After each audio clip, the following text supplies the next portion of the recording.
Hi, everyone. We're just going to give it a couple minutes before we kick off to allow people to join the link.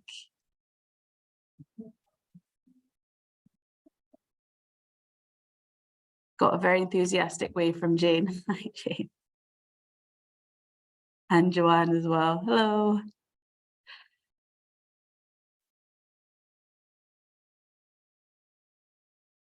Welcome, welcome.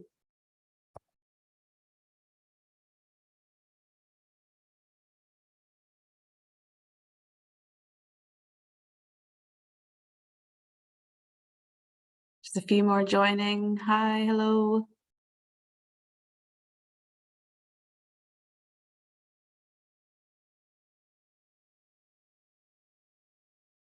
Great, we've got an amazing turnout for the last session of the day. I think we can kick off. Hi, everyone. My name is Caroline Crawford. I'm the Grants Manager at Rosa. I just wanted to say a massive thank you to everyone on this last session. It's the last push of the afternoon, and thank you so much for joining us on this session where we're going to hear from grantees from our Voices from Frontline Fund.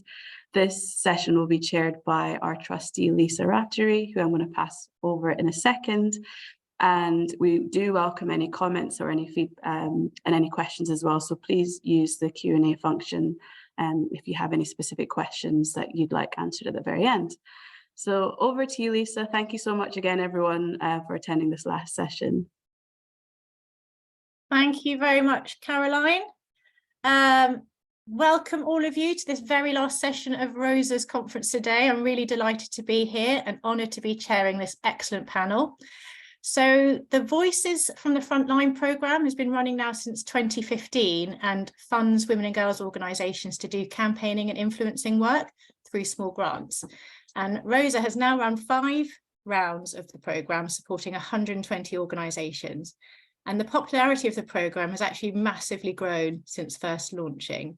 And we think this is in part due to the very limited amount of funding available specifically for campaigning and influencing work, but also because Voices Fund is fully focused and believes in the power of women's organisations to drive change for women. And we have 3 of our amazing Voices grantees here today to share their experiences of campaigning and influencing on key issues affecting women and girls.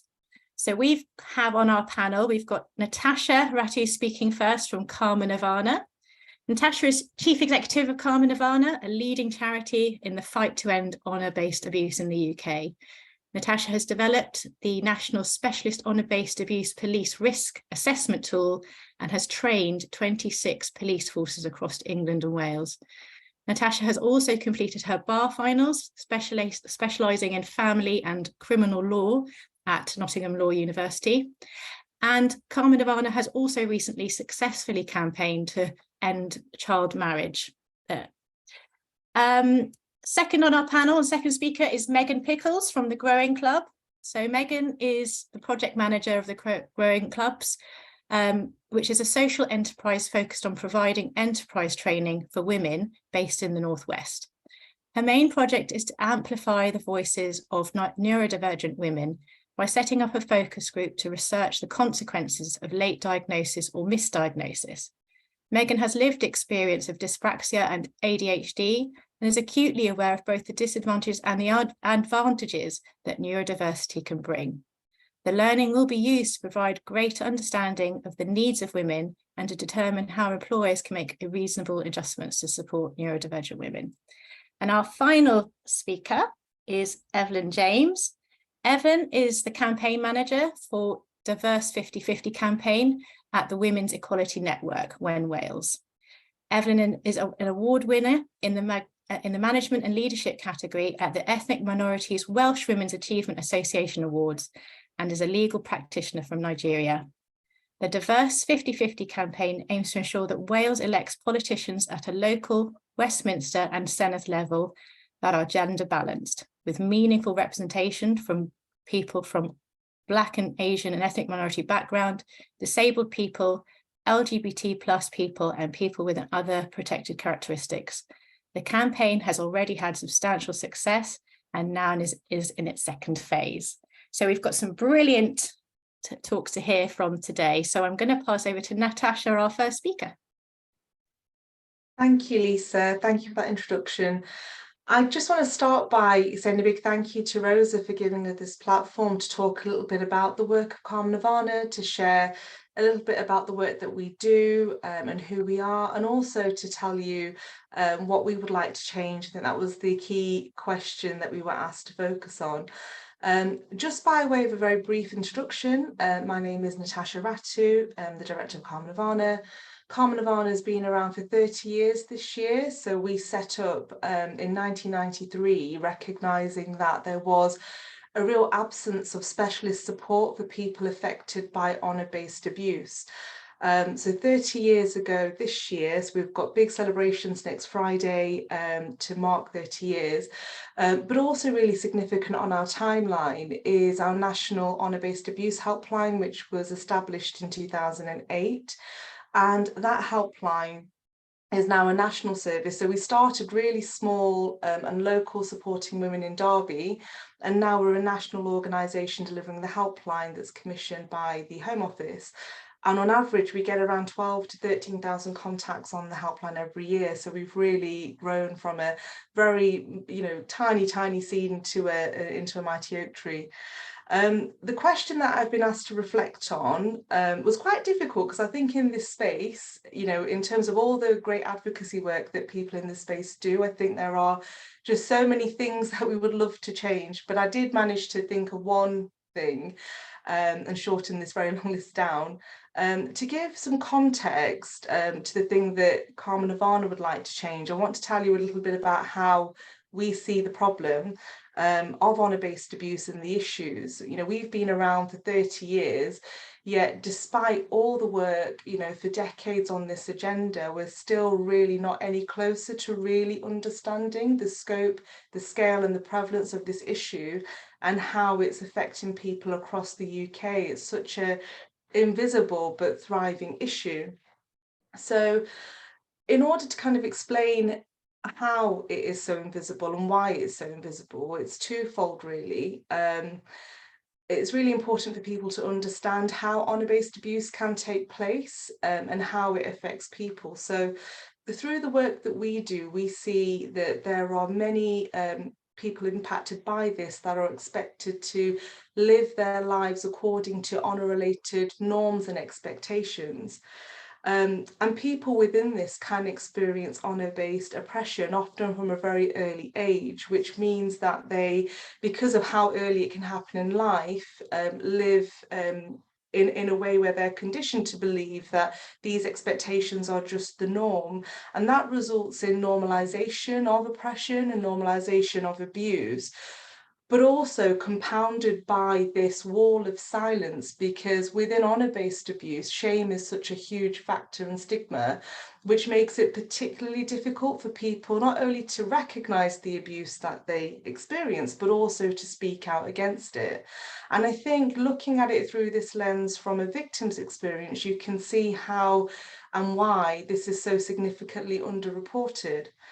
But compounding that, we also have the other issue that contributes to its invisibility, which is the fact that frontline practitioners don't always confidently recognise the issues or understand the experiences of people going through honour-based abuse. And this in turn can lead to really poor engagement.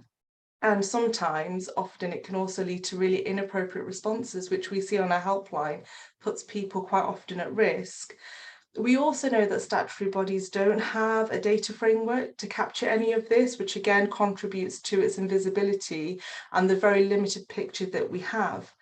And the impact of honour-based abuse being invisible and having a really limited picture is that this issue isn't seen, heard or prioritised by the government, sadly. That's the reality that we've been challenging for decades.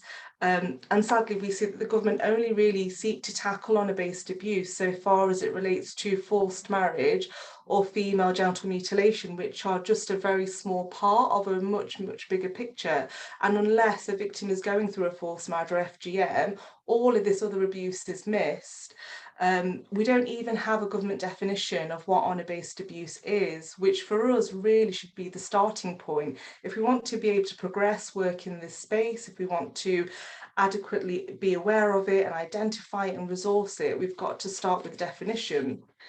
So what Carmen and Ivana have been doing over the last year is working alongside our incredible Survivor Ambassador panel, which is a panel made up of survivors that have shared and lived experiences to create a definition of honour-based abuse.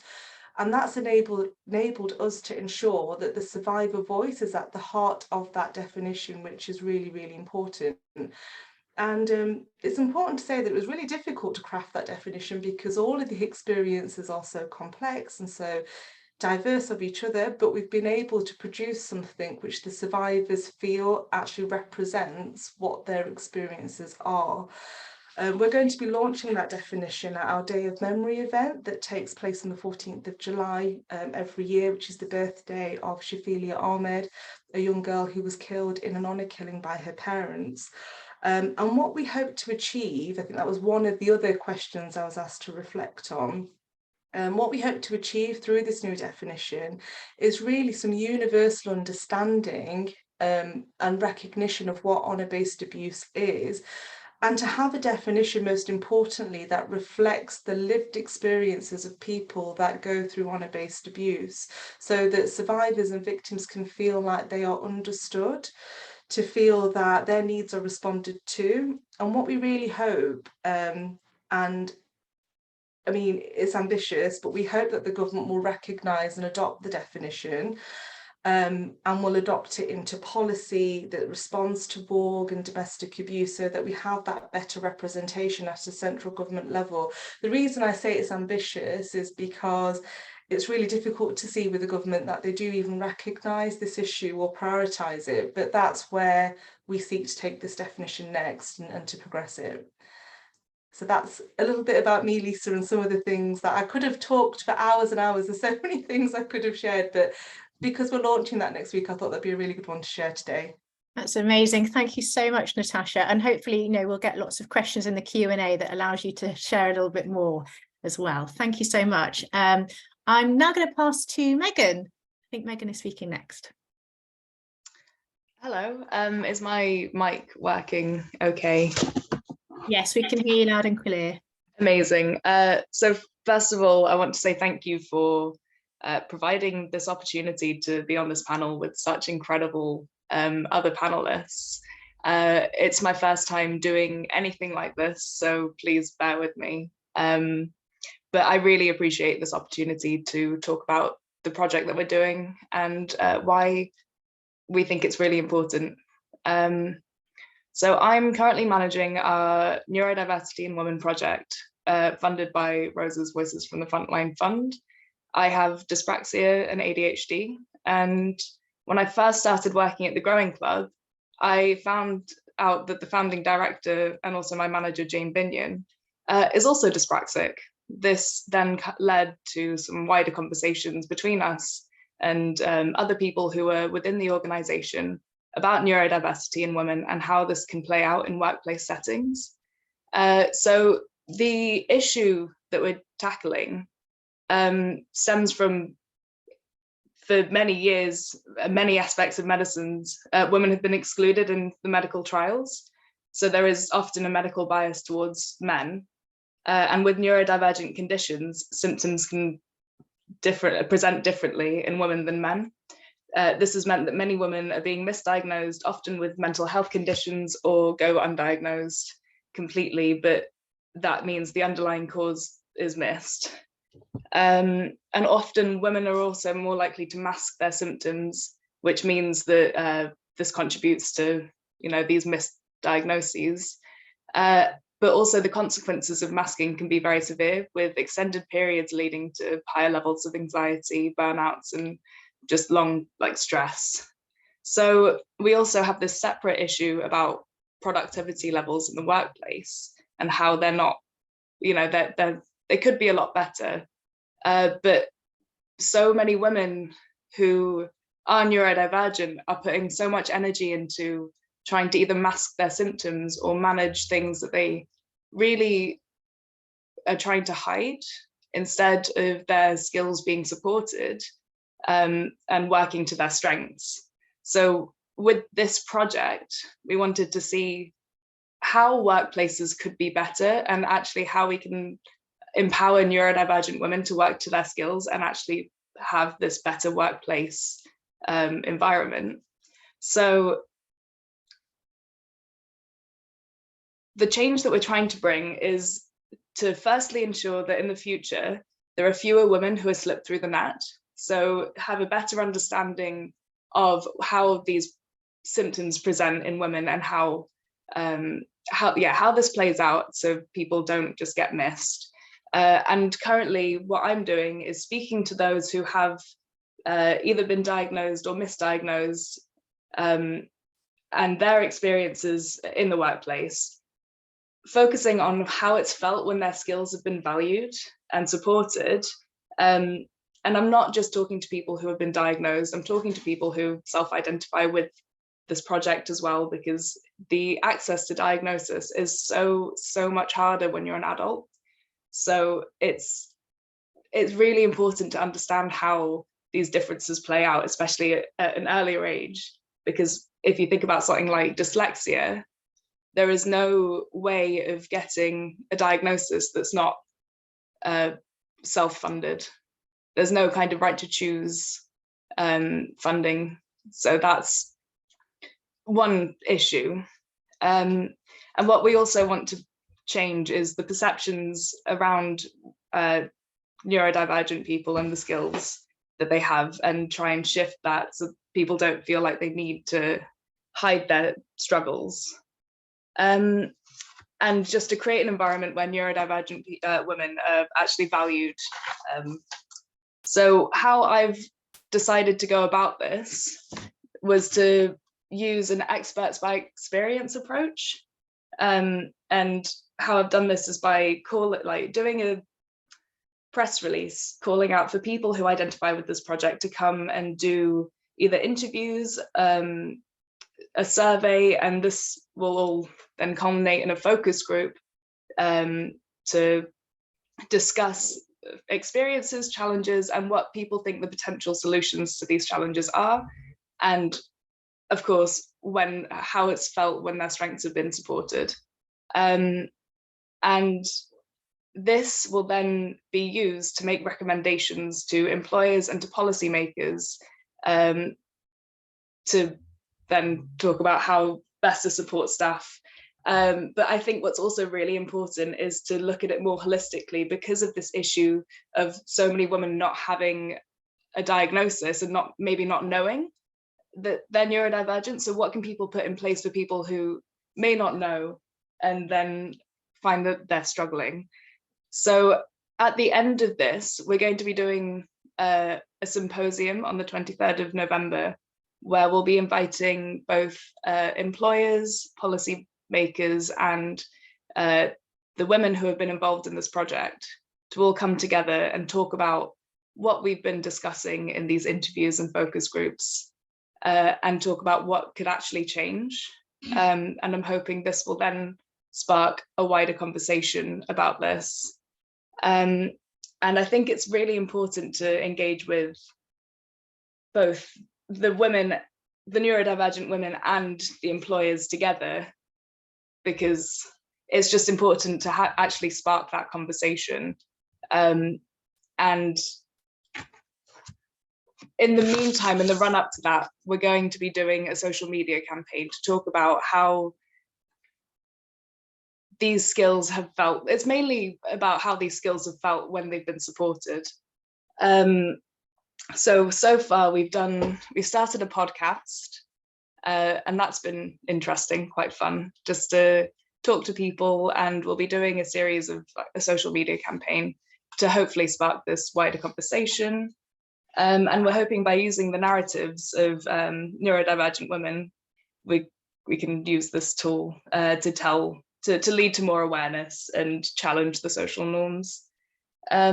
So if anyone is interested in getting involved in the symposium on the 23rd, it'd be wonderful. If people want to be a part of this social change, it'd be really, really great to see people there. We'll start posting about it in the next couple of weeks on the Growing Club social media pages. So that's a little bit about the project that I'm doing. Sorry if that was a little bit jumpy, but it's brilliant. Yeah. It's excellent. Thank you very much, Megan. And we've already got a few questions for you in the chat, and I think people are really fascinated by what you're doing and obviously, yeah, want to be involved. So do post, I think, in the chat after your talk there, in where people can find out more information and about the symposium as well. So thank you very much. And again, hopefully we'll get lots of questions for Megan and Natasha and Evelyn after her talk. So and so do please start posting questions in the Q&A, because after we hear from Evelyn, we're going to open up for questions. So Evelyn, let's hear from you. Lovely to hear from you. Hello, everyone. Lovely to be here. Thank you so much, Rosa. Can you all hear me well? Yes, okay. Just checking. Thank you so much for having me here, and thank you, Rosa, for supporting this massive campaign and supporting the change that we want to see in our society. It's amazing. My name is Evelyn James. Once again, I work with Women's Equality Network Wales, and I am the Diverse 50/50 campaign manager. So when Wales basically is a feminist-based organization in Wales that focuses on the interest of women, fighting all forms of gender barriers, discriminatory practices against women. We just want to put women at the top and not at the bottom, period. And one of those ways is what we do with the Diverse 50/50 campaign. This campaign came up as a result of us seeing the gap in representation for women, especially from underrepresented groups, Black, Asian, ethnic minorities, disabled people, LGBTQ+, just women with unprotected characteristics. And as you know, since 20 years after devolution, we still have only one woman of color, a woman from Black, Asian, and ethnic minority background elected in the Senate in 20 years. And that for us, it's appalling. And even though Wales had reached in 2023, 50/50 gender balance, but that number has gradually dwindled as currently we have only 43% of those women left. And that for us is a problem. We should be progressing forward and not drawing backwards. So that is the basis of the Diverse 50/50 campaign. So we are seeking to create equal and diverse representation for women in Wales, for decision-making to be more reflective of the diverse population that we have. So that is basically the background of the campaign and what we are seeking to change. As a campaign, we started with asking for gender and diversity quotas based on Senate reforms that was ongoing. We started with asking for gender and diversity quotas and for the Senate to increase its size.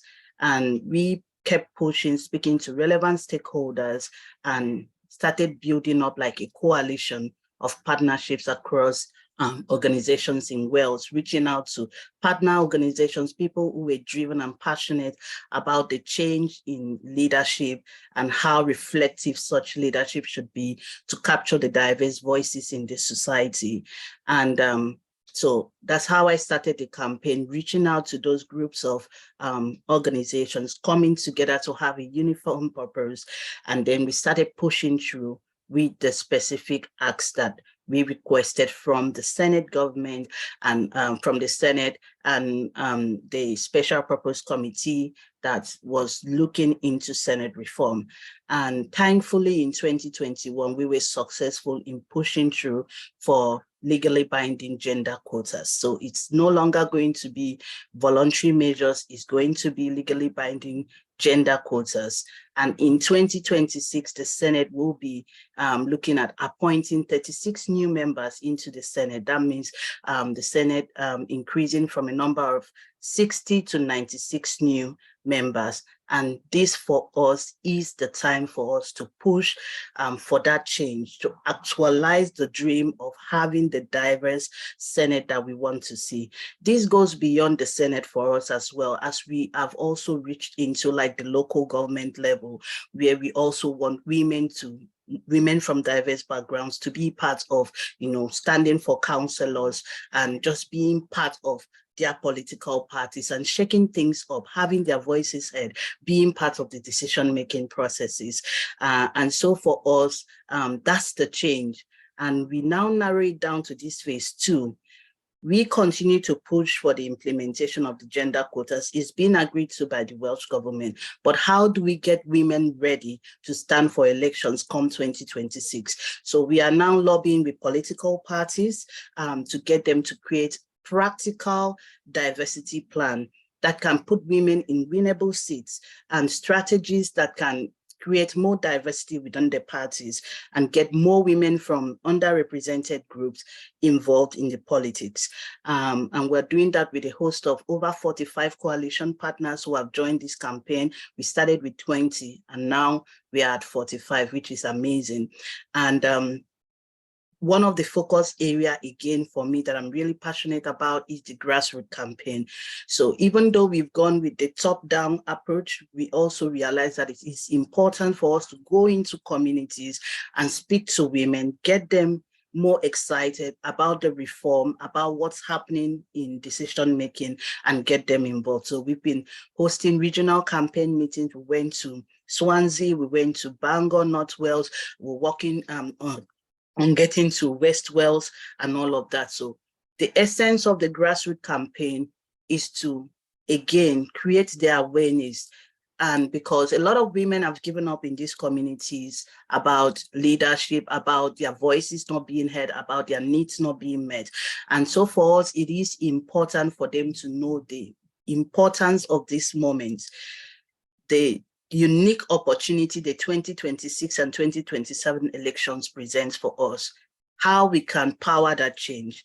And one of those ways is on the 21st of October, we are going to hold the first We Belong Here event at the Senate.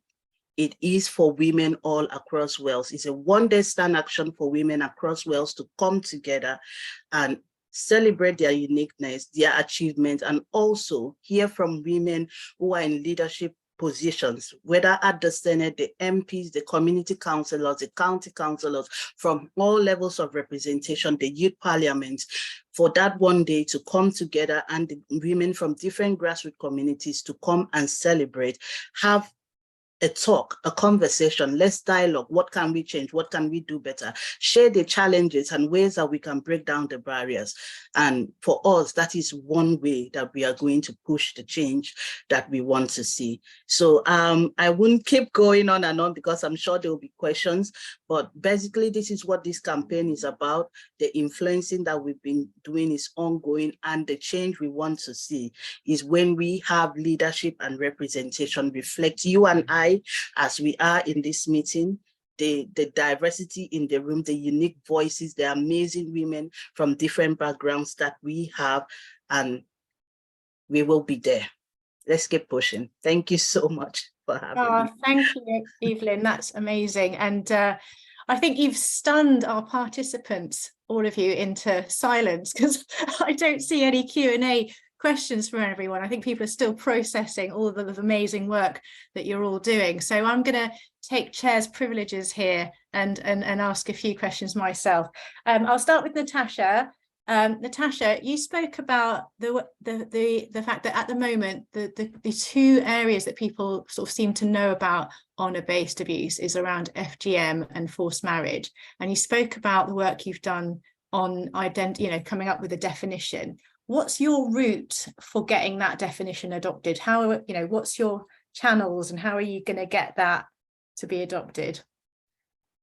We've already started some of that work. We have sought to talk to government about it, and I think everybody in this room will appreciate that government has been fast-paced in changing. We've had 3 ministers for safeguarding in the last 3 years, and it's been really difficult to hold those really important, vital conversations with continuity and with people who share your vision and share your drive. So I think our ambition was to look at turning to government to see whether they would adopt the definition that the survivors have drafted, because it's the survivors' work. Essentially, we've given a platform for them to do that. And if government aren't keen, we're going to press on, because we work with lots of professionals on the front line that we know are so keen to start using this definition. I think on reflection that the existing definition that we have, recognition that it doesn't really serve the people that Carm Nirvana serve, it doesn't serve to reflect their experiences. The definition that we do have only looks at honour as a motive. It doesn't recognise how honour is such a significant barrier to getting help.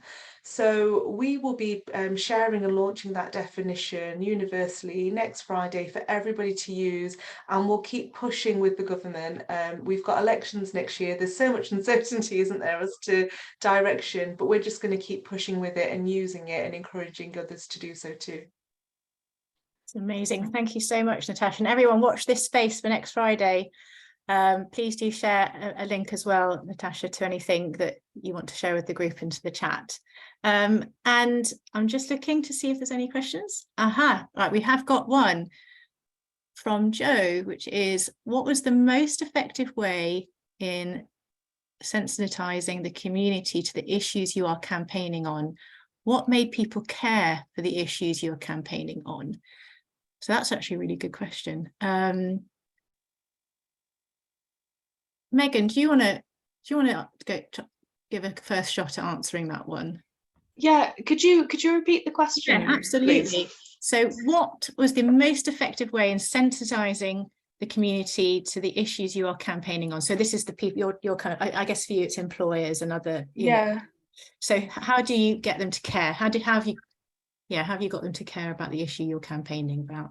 And I guess you're in that process now, aren't you? I'm in this process, but I think the most effective way is through retelling personal experiences, and maybe the ones that aren't like the ones that aren't so overt.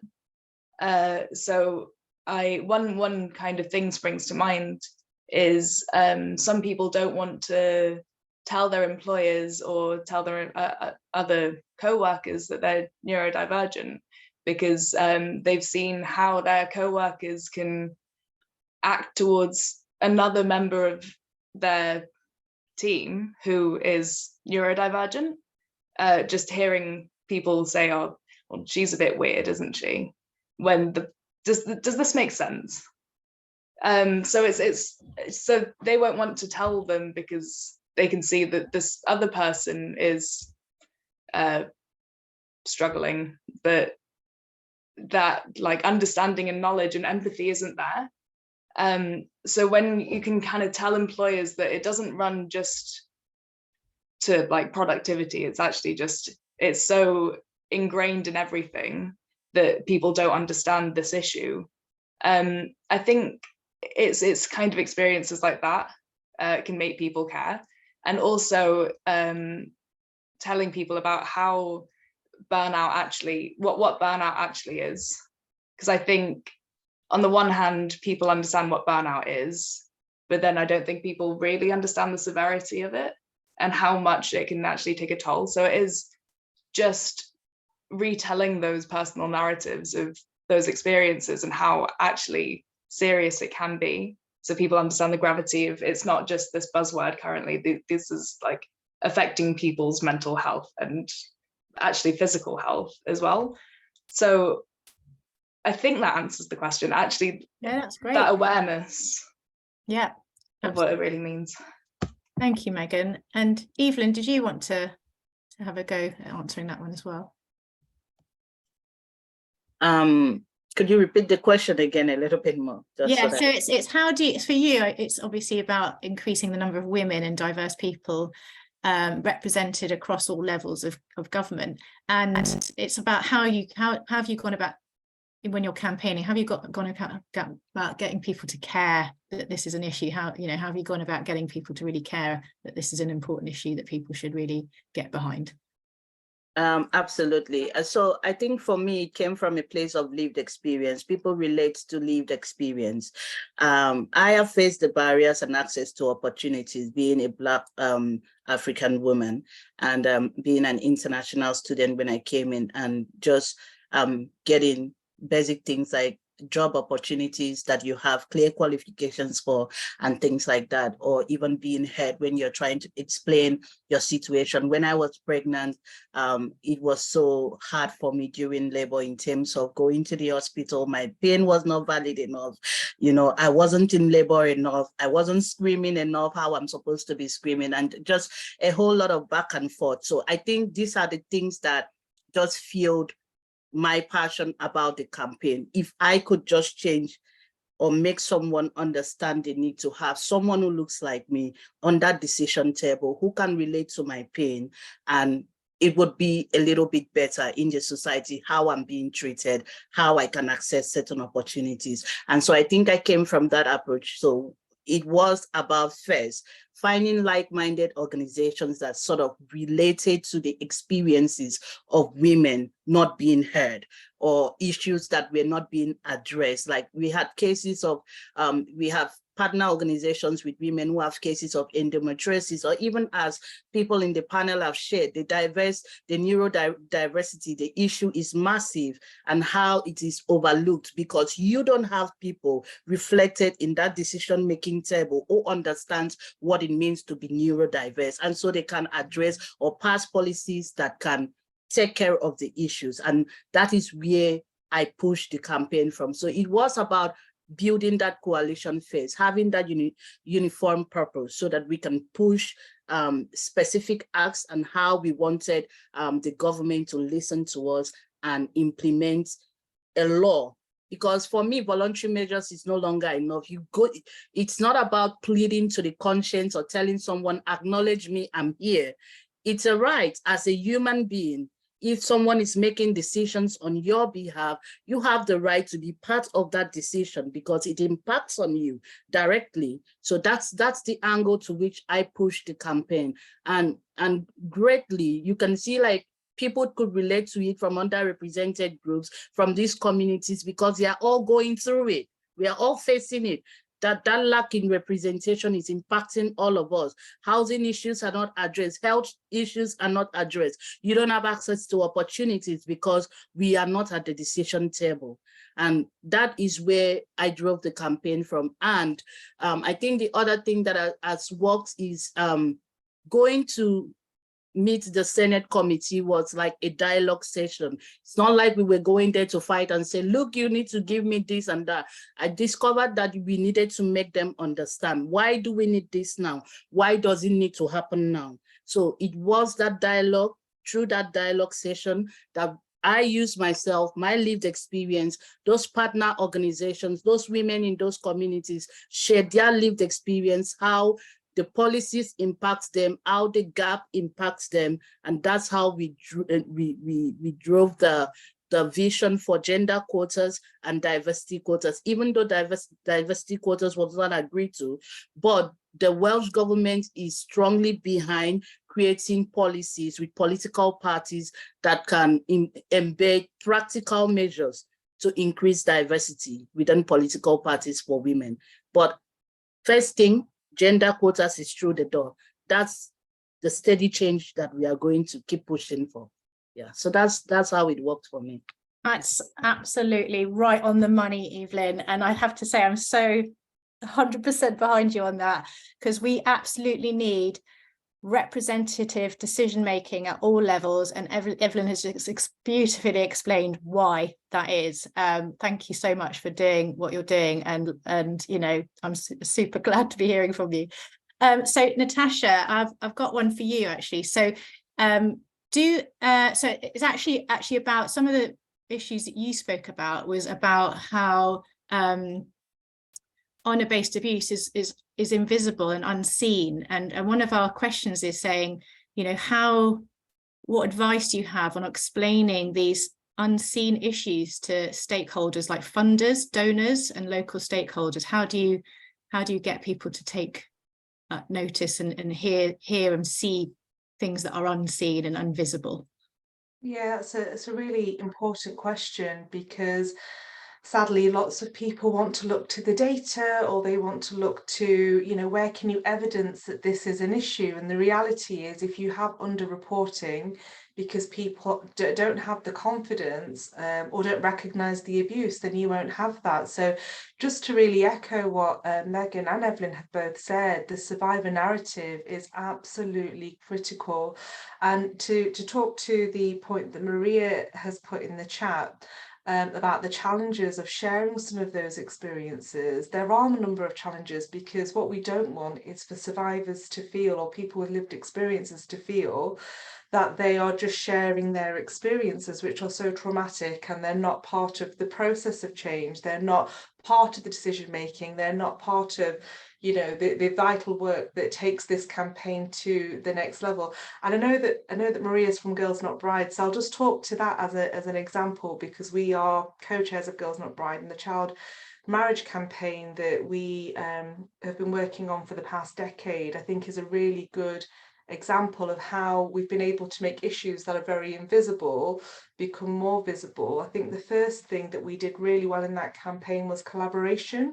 So working with our sector partners, we had 3 other fantastic charities that we worked with for the last decade, and even over lockdown, you know, having all of these calls on lines, on Teams with our children in the background, and having that solidarity in the sector, that we had a vision to get to our end goal, which was ending child marriage. Collaboration was key. Survivor voice was really, really key.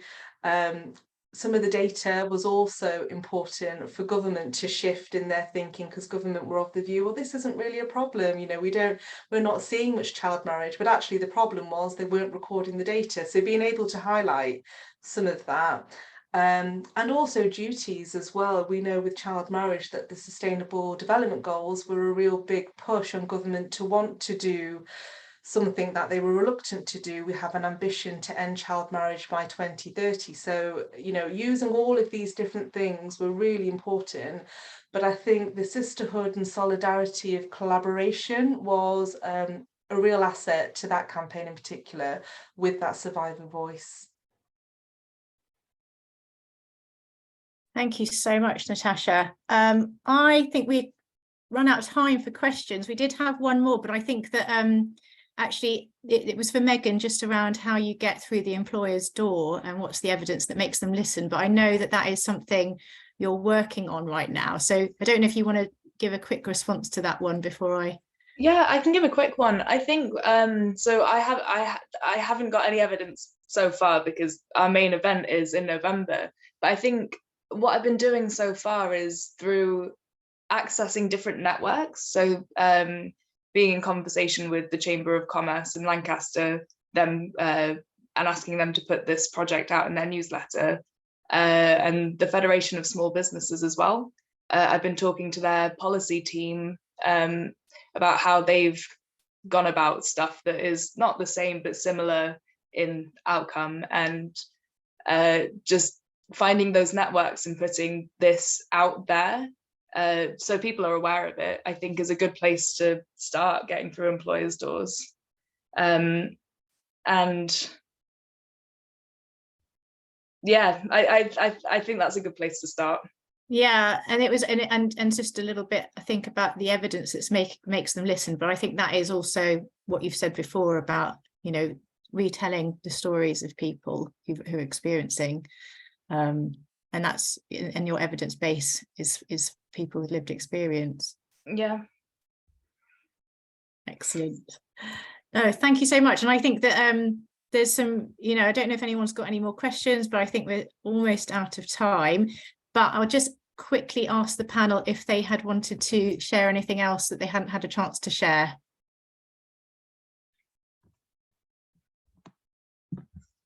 No? Oh, I think I think we've pretty much said everything. I just wanted to come back on the point. I think I saw on the chat. Oh, sorry, my kids just came back.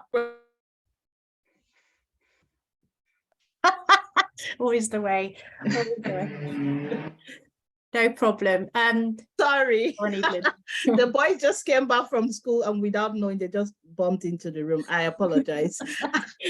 I just wanted to comment on the point where someone said about lived experience and is there any professional help or support that we have or resources in place. So for us, part of the discussions currently that we have regarding people with lived experience, sharing those experiences, of course, we know it's traumatic. I, for one, when I get to share about my birthing experience, being in labor for 4 days, it's not an exciting moment for me to want to retell that tales of what I went through those 4 days.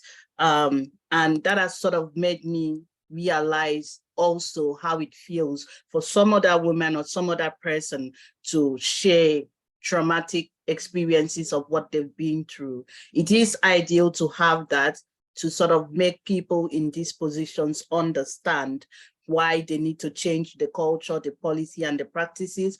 But at the same time, we try to also safeguard the person from just walking away from such places feeling deflated. Because the truth is that the change we are seeking to implement at the moment might not be immediate. It might not just happen overnight. It's going to take some time. But we ensure that we create this network of support for all of those women from those communities, make them actually understand why we are doing this, why their story is important, and if they are feeling safe enough to be able to share that experience with these people. So it's choice, again, not about using them and trying to implement something, but it's about allowing them to make the choice, to choose to be a part of the change that we want to see.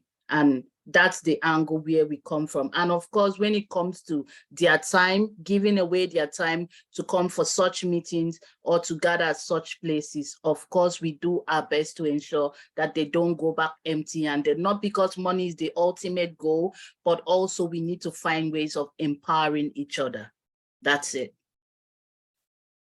Very important point, well made, Evelyn. Thank you so much, and a great place to end on. Megan, did you want to say something? Yeah, I just realised that first of all, I just want to say thank you again, because it's been really incredible being on this panel with two other incredible women doing incredible things. It's been really special. I just also forgot to say, I saw in the chat that someone asked if they could access what the findings from what I've been doing, and I realized that I've forgotten to say that from the findings I'll be creating an open resource booklet that will be accessible to anyone, employers, neurodivergent women looking for little things that have helped other people who've been a part of this. So if whoever it was or anyone is interested in getting that booklet at the end or the updates, could I put my email in the chat, please, so they can, if you're happy to share it, that's absolutely fine. I would, but yeah, I'll be creating this book by the end of it, so it'll be open to anyone who's interested. So if anyone is, amazing. But thank you so much. Thank you, Megan, and thank you very much. And before I hand over to our fantastic CEO of Rosa, I just want to say thank you so much to all the amazing speakers, all the amazing work that you're doing. I feel really buoyed by just how much wonderful stuff is going on and the impact you're already having. So thank you so much for sharing your work with all the participants here. And I'm going to hand over to Rebecca for the final word of today's Rosa conference. Thank you, Lisa, and I'd like to echo your thanks to the speakers and the people who asked the questions. You really are the best of our sector. You are incredible. The work that the women and girls sector does day in, day out needs to be celebrated, not just at the Rosa Annual Conference, but every day of the year. I'm thinking back to Pragna Patel this morning, and she really reminded us of the context in which we are operating and the challenges so many women and girls face. but also the importance of us remembering that we are part of something bigger. We are part of a long and proud history of women fighting for women, and that we have to remember that no change in women's lives or girls' lives from cradle to grave has ever been brought about by anyone but women, and that is why we do what we do every single day. And I hope that you're leaving today feeling connected, feeling inspired, and feeling ready to celebrate everything that your organisations do, and those organisations up and down the country that are working so hard with so little money, with so little thanks. But just remember that Rosa is very much on your side, fighting your corner, and as much as possible trying to fund you, trying to invest in you, trying to strengthen you, and trying to champion you. And I'd like to say also that we can't do that without other people's funding. So we're a fundraising grant maker. We fundraise for all the money that we invest in other organisations. One of the key funders for us is Cummins, and they're quite a quiet funder, but they are a funder of our annual conference. So I do want to put a shout out to Cummins to say thank you for funding us and for coming today as well, always in attendance at our conferences. I hope I can meet some of you during the year. I hope you've had a really, really good day. Send us your feedback, tell us what you think, and thank you, and be strong.